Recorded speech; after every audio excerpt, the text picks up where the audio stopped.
close your eyes and pull like a dog.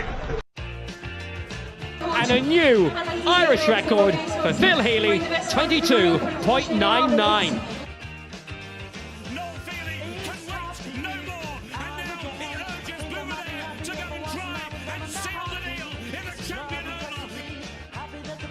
Christy Cooney hands over the Sam Maguire Cup to Graham Canty, Cork All-Ireland champions for the 7th time ever.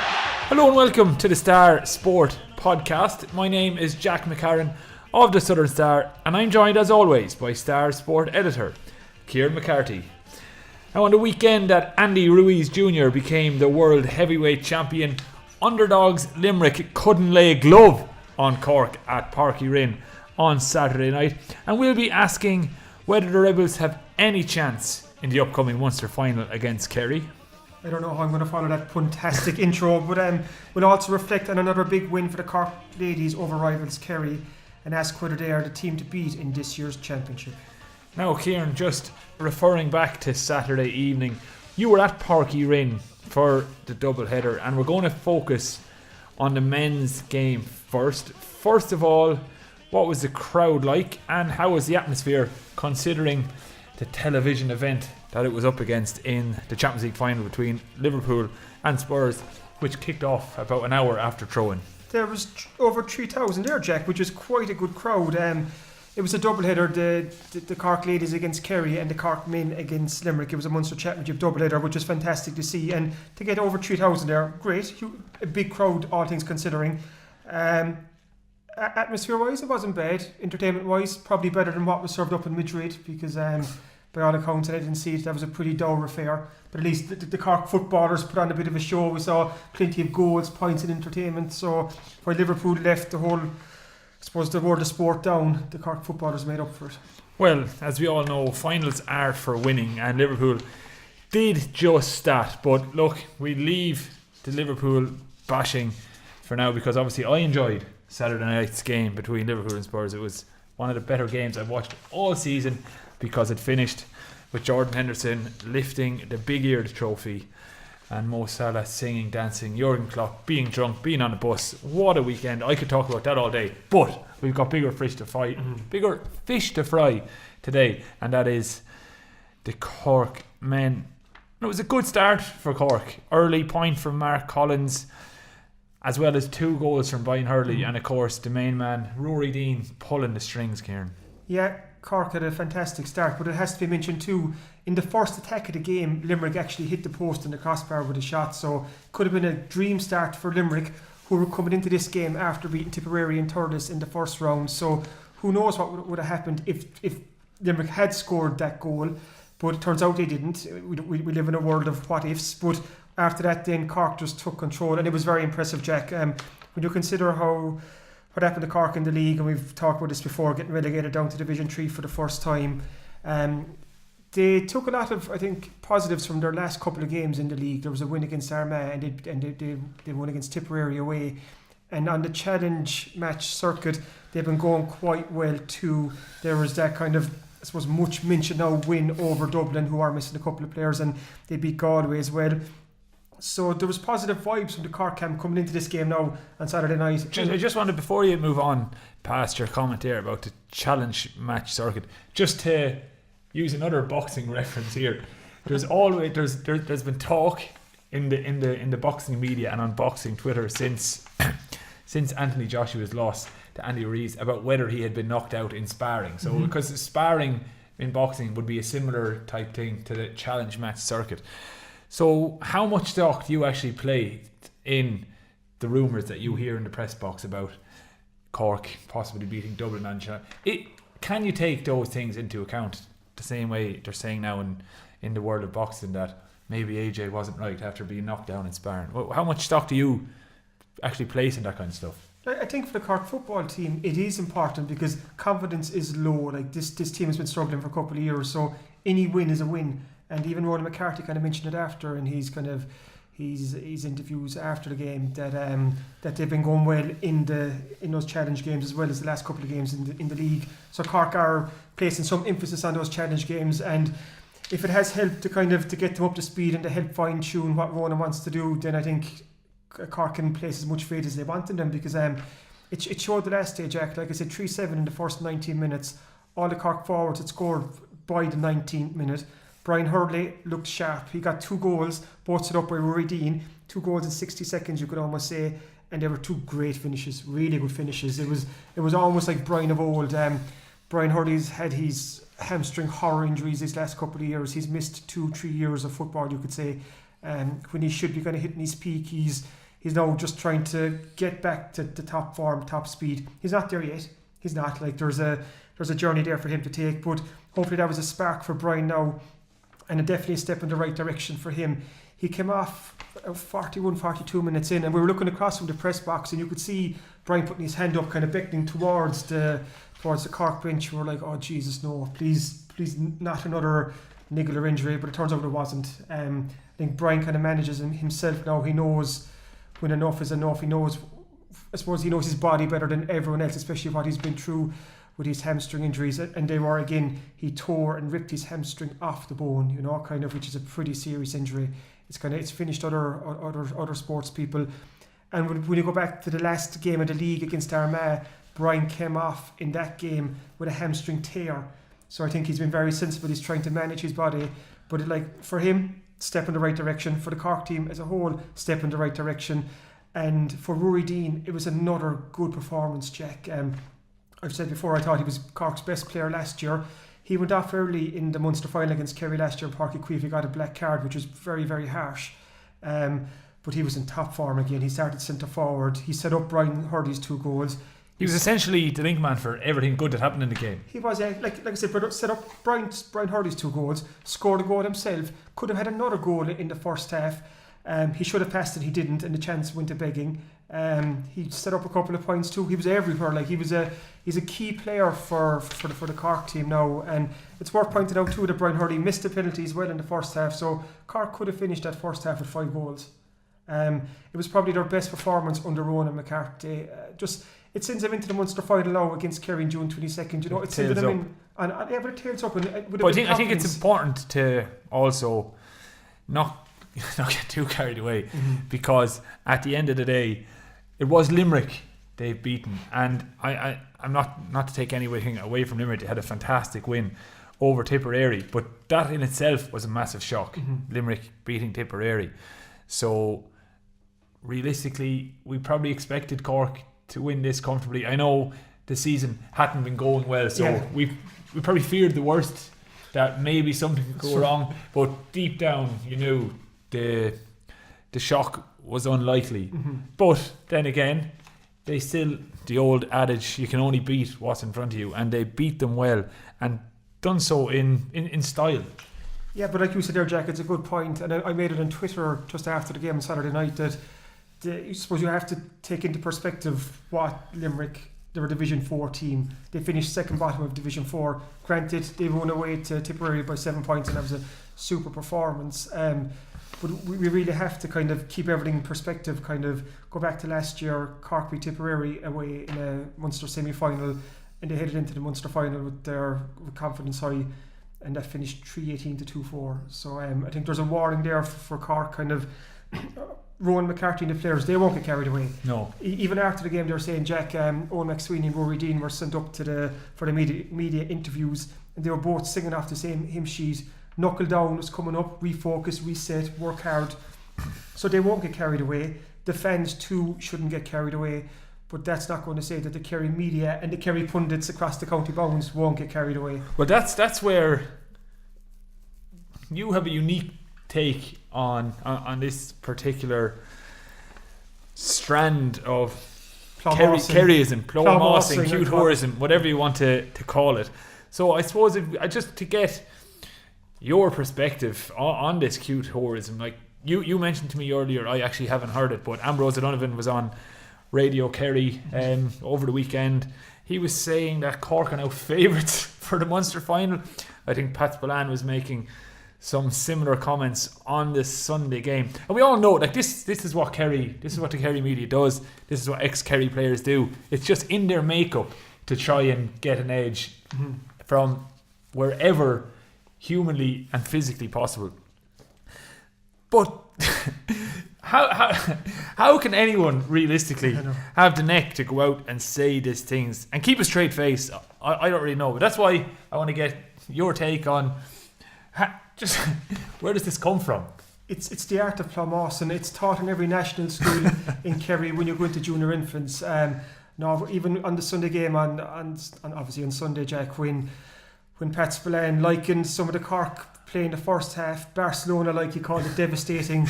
It was almost facing the hands, sort of like, oh Jesus, don't start this again, because the world is wise to the ways of the ex-Kerry pros and the Kerry pundits. There's no way in the world, and this is the greatest respect to Cork, that this game is 50-50, this Munster final. Kerry are a Division 1 team that got to the final in the league. That beat Dublin earlier in the season. Yeah, Cork are a team that got relegated from Division 2 and will be playing Division 3 football next year. Relegated comfortably as well. It wasn't kind of a... They were the turning team that deserved to go down, I would say. Exactly. So just because all of a sudden Cork, well, and they were impressive, to be fair, against a Limerick team, like I said. Yeah, I think it's important to take nothing away from an impressive win over Limerick, but as you say, they're Division 4. But then, because Kerry struggled somewhat against Clare in Cusack Park on Saturday night, all of a sudden some people would like us to believe that the gap between the two counties has lessened, and it's bullshit. I'd say it's nonsense, because it hasn't. The next couple of weeks will be full of this. It's just you'll see Kerry people and you'll hear Kerry people, and I know pretty well that people will start to say, oh Jesus, no, Cork are coming now. Cork had a good win and stuff, and it probably suits the Kerry mindset as well to be going into a game thinking it's a 50-50. Do you know, giving Cork people the impression, because if Cork are coming in as massive underdogs, which they should be, then like if there is a shock, Kerry maybe feel worse if they lose. I get that, but I'm probably lucky in a way, or unique, that I can see both sides of the coin, from what Kerry are saying on one side of the county bounds to how Cork people, I suppose, pick it up on this side of the county bounds. And it must be fierce annoying for Cork people and Cork fans to hear the nonsense, I call it, that's going to drift across the county bounds over the next couple of weeks, because like both teams going into this Munster final have their different targets. Like, I think Cork, they need to be competitive. I think. Yeah. What's a good result in your mind for Cork? Obviously, winning would be the best result, but we'll speak in realistic terms for just for a second.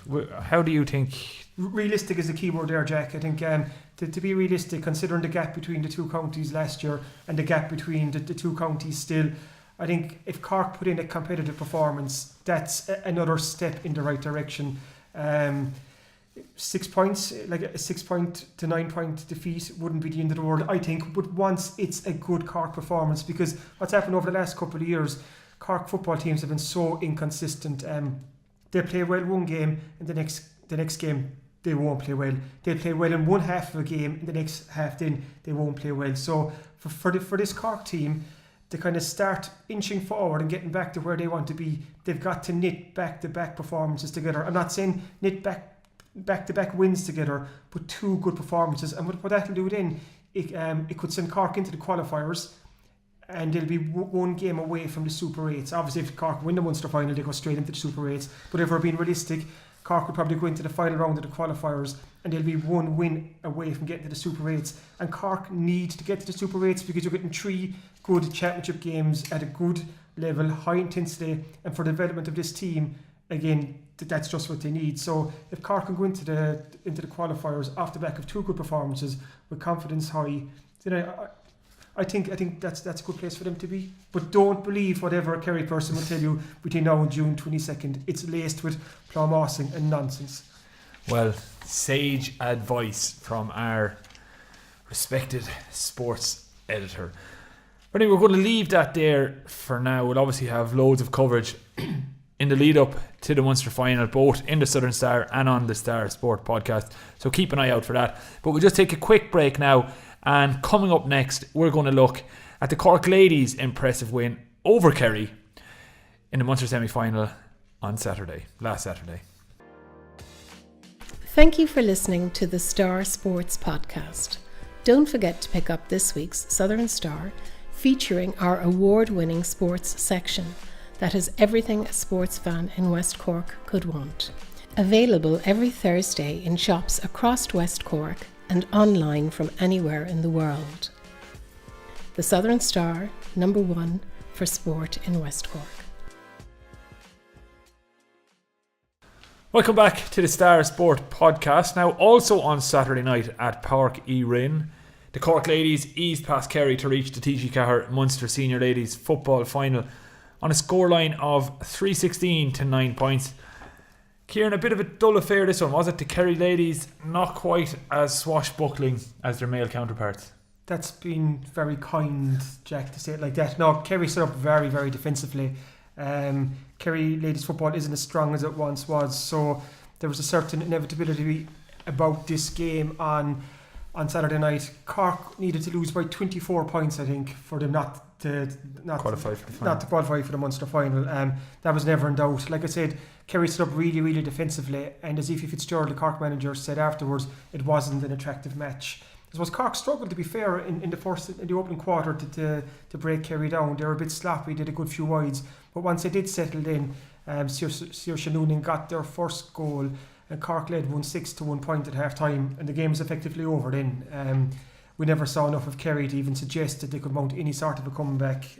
You mentioned it was a slow start. The first score of the game didn't come till 15 minutes in, so obviously were Cork set up defensively as well? No, Cork weren't set up defensively, but they were just sloppy, I think. They took some wrong options, did a couple of bad wides. They weren't patient, And I was talking to Niamh Cotter after, and she said they work on their patient build up a lot in training, and they were kind of, I suppose, disappointed with themselves that they didn't stick to didn't show that in the game itself. But once they did settle down, and once they did get to grips with the Kerry defence, Cork were well in control here. And I suppose, to be fair to Cork too, it's probably hard to get up for a game like this when you know you're always guaranteed, when you know you are guaranteed to be in the Munster final.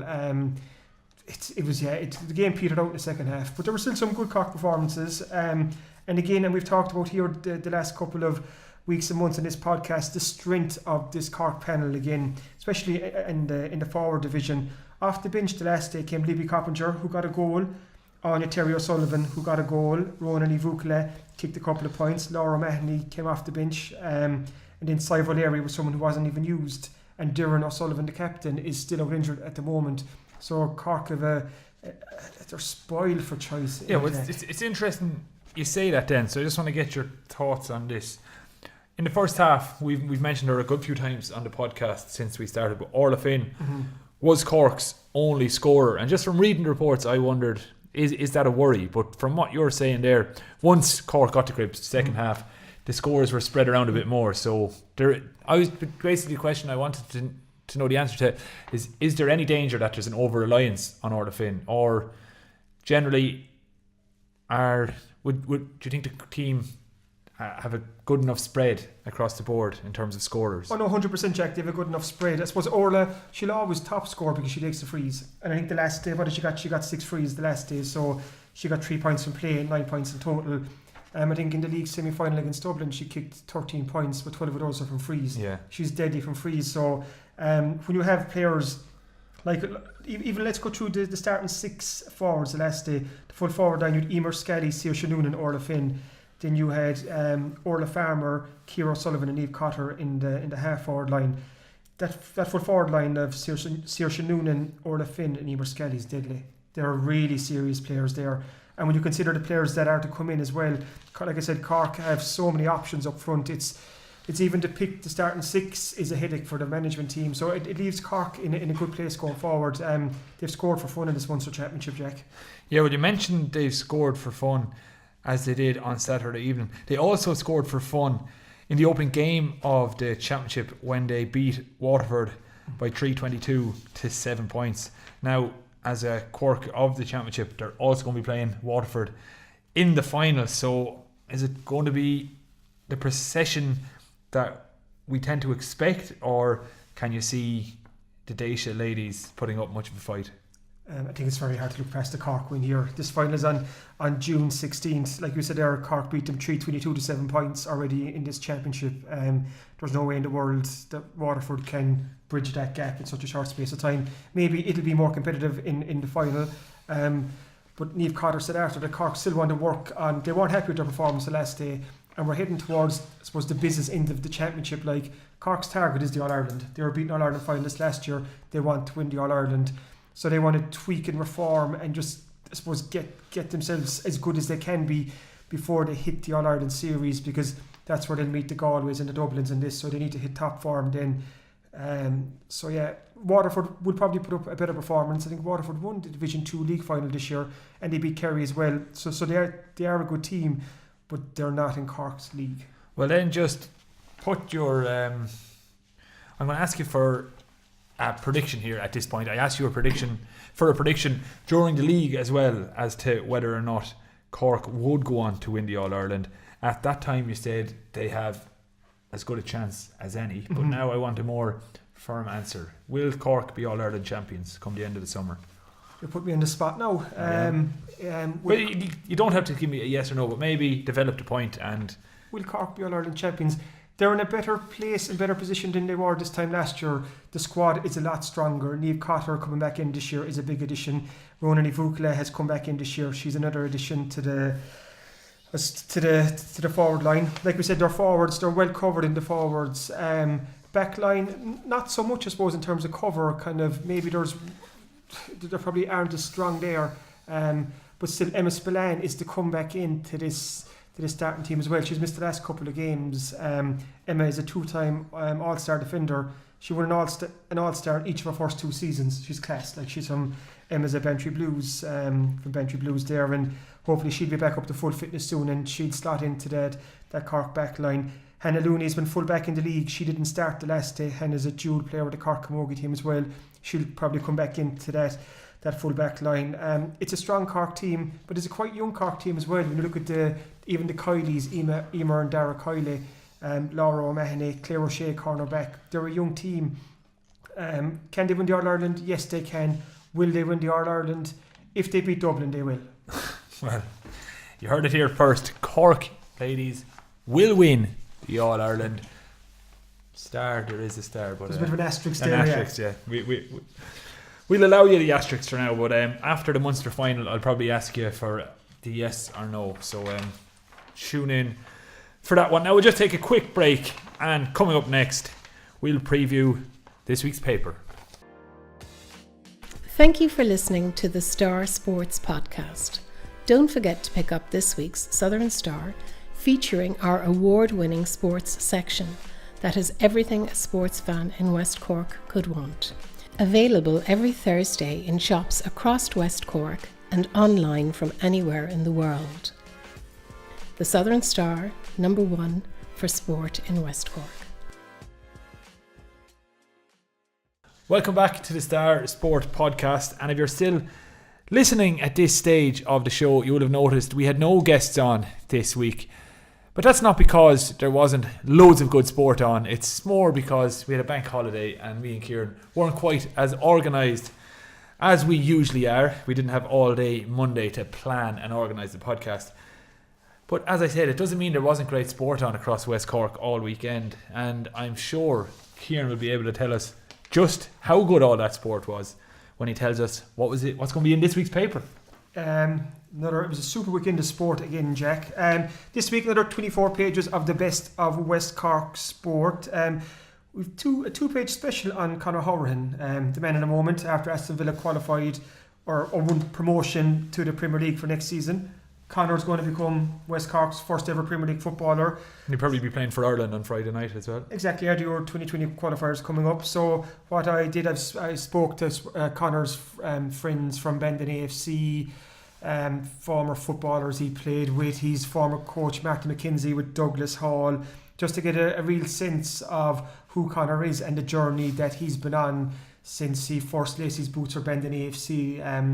Just go back to when he was just a kid. So it's just his journey up through, I suppose, up through the ranks. So I think it's a very interesting read, and I think it's very definitive on Conor Howrahan. There's information in here that no one's ever ever read before or heard before. So it really is a good read. So for any sports fan and soccer fan in West Cork, I'd definitely pick up the Star on Thursday for that.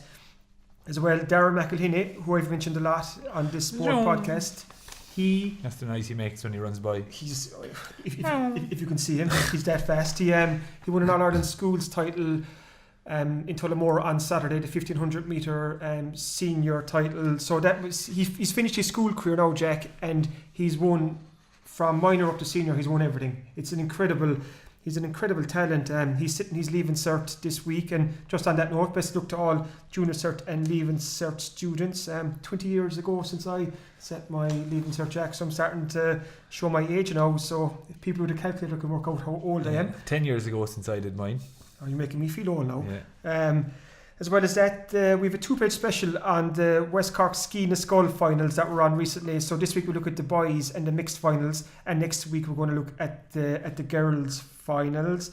As well as that, last week in Clonakilty, the Cork and Kerry under-20s played in an inter-county game here in West Cork, which was fantastic. It was great to see a Cork football team play in West Cork. There was some crowd out, wasn't there? Yeah, there was a big crowd.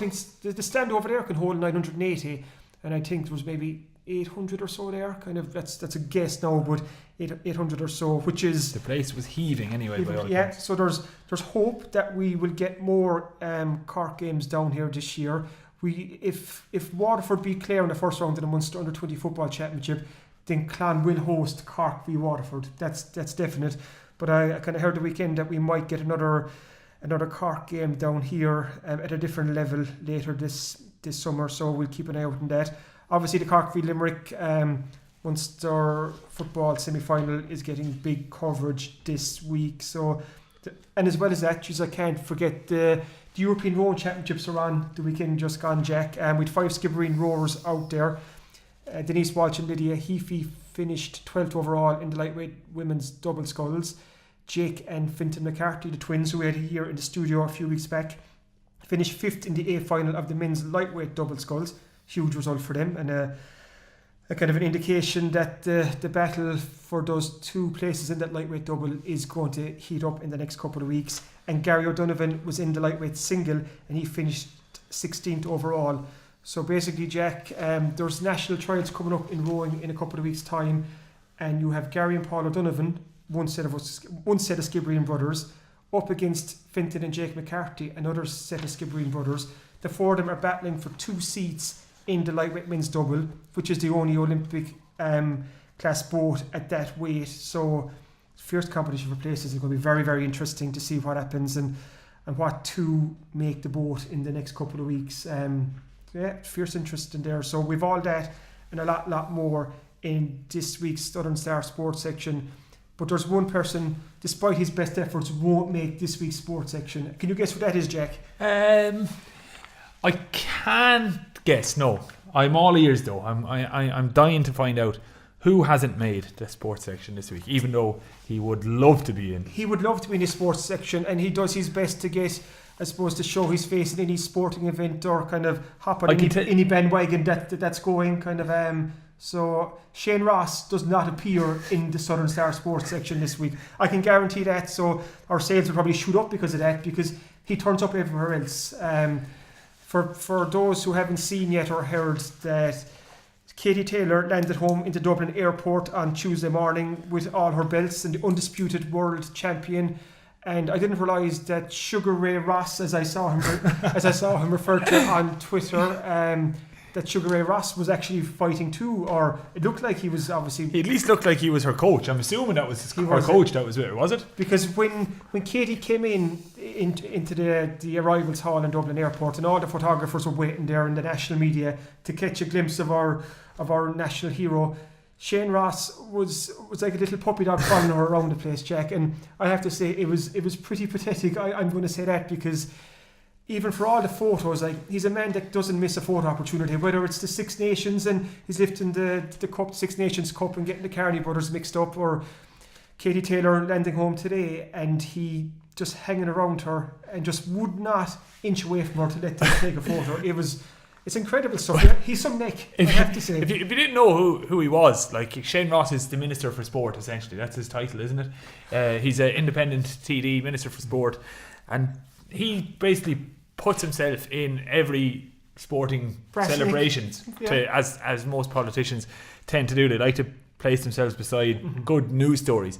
So if you were watching the news and you didn't recognise Shane Ros, you would have assumed it was her coach or her father, not just some random posh politician trying to take all the glory. What it actually reminded me of was when Marty Morrissey or Ger Canning or one of the other RT Sport reporters is doing a piece to camera outside Croke Park on All-Ireland final day, and you get all the lads from down the country, like all of us, from down the country in behind Marty, you know, waving at their wives or their cousins or their uncles on television.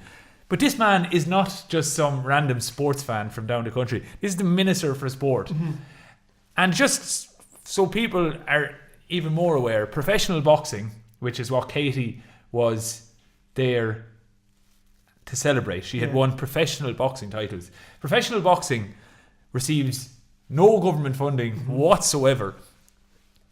But amateur boxing does receive some funding. And over the weekend, the Irish junior team were out somewhere in deepest, darkest Eastern Europe, you know, nothing glamorous, but brought home a medal haul of like 4 or 5 or 6 medals, you know, a real good achievement for these young boxers, which is actually government funded, like the Irish boxing team.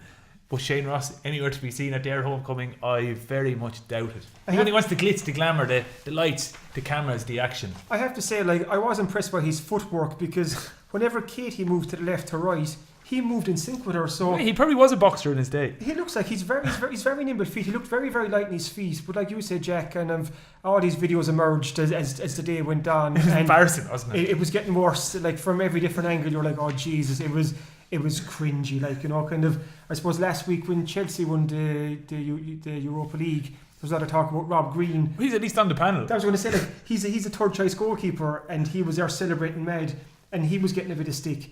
But this is 10 times worse. Like he literally stole Katie Taylor's moment today when she walked in and showed the nation the belts that she's won, undisputed world boxing champion, and he stuck to her like a fly on Katie Taylor.